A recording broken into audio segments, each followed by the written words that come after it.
Okay, here we go.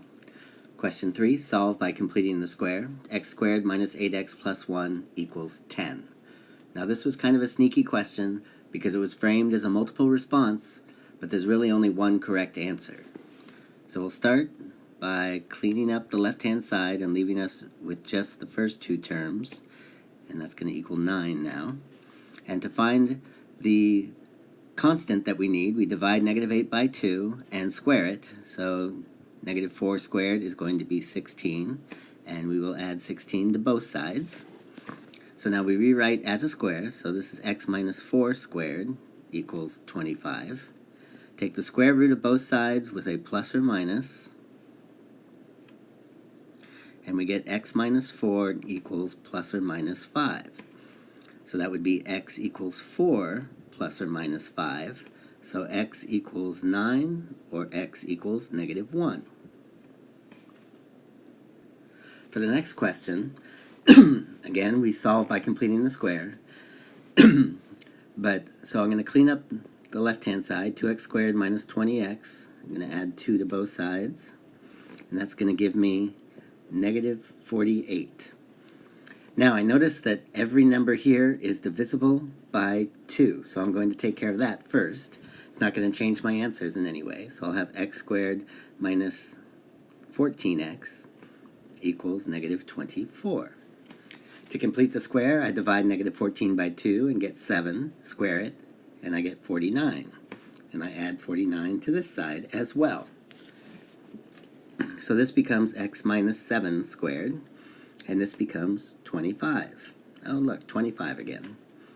Take the square root of both sides, plus or minus, and I get x minus 7 equals plus or minus 5.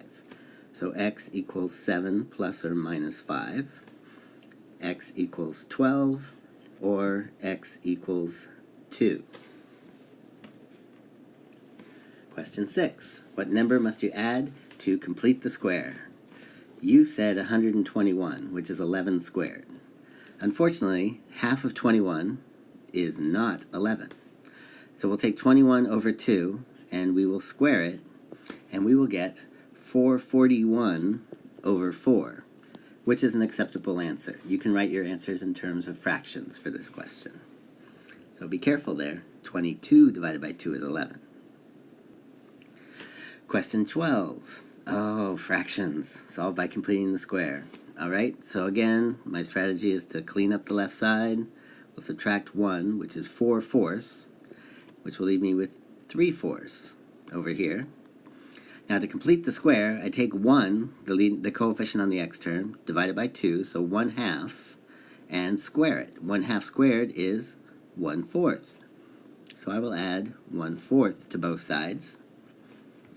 The left-hand side now is x plus 1/2 squared, and this side is just 1. So I get the square root of both sides with the plus or minus. I get x plus 1/2 equals plus or minus 1.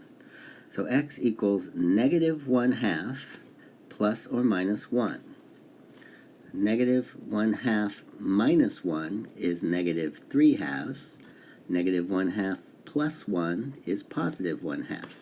So x equals negative 3/2, or x equals 1/2.